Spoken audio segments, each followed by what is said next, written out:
Сегодня в Московском театре имени Вахтангова премьера шекспировского «Отелло» в новом прочтении. Ни слова из знаменитой пьесы зрители не услышат. Весь сюжет трагедии актеры станцуют. Алексей Ивлев увидел, насколько доходчив язык жестов и движений. Ни единой реплики героев, только музыка, крики чаек, шум морских волн, а еще бесконечные движения и переплетение тел на сцене. С помощью танца режиссер Анжелика Холина передает чувства героев трагедии. Даже те, кто не читал Шекспира, понимают, что они испытывают. Минимализм не только в шекспировском тексте, минимализм во всем. Ничто не должно отвлекать зрительского внимания от красоты движения, от великолепия человеческого тела.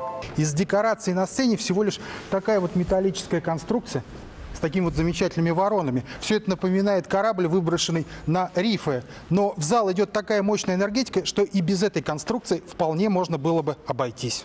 Лишними режиссер считает любые детали, даже грим. Вот и Мавр Отелло, к нашему удивлению, перестал быть афроамериканцем. В первые секунды спектакля даже не понимаешь, кто же в финале задушит Дездемону. Режиссер-постановщик Анжелика Холина затруднилась охарактеризовать тот жанр, в котором сделан этот спектакль. Вроде и балет, и точно не балет.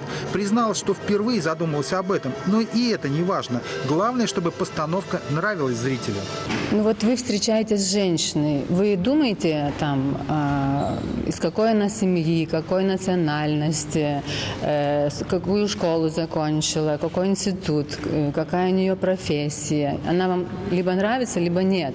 А еще Анжелика Холина призналась, в этой постановке она хочет поговорить со зрителем о любви и ревности. Ведь из-под пера Шекспира вышла потрясающая и одновременно трагическая история человека, который убил самое дорогое для него существо на свете и тем самым лишил свою жизнь всякого смысла. История актуальная и для наших дней.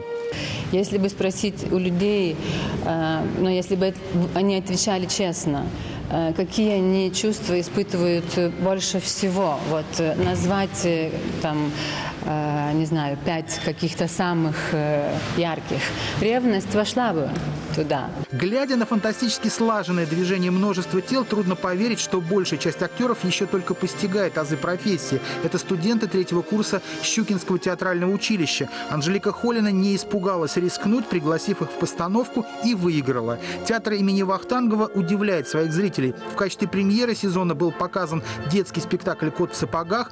Теперь вот стилистически совсем иная постановка трагедии Шекспира.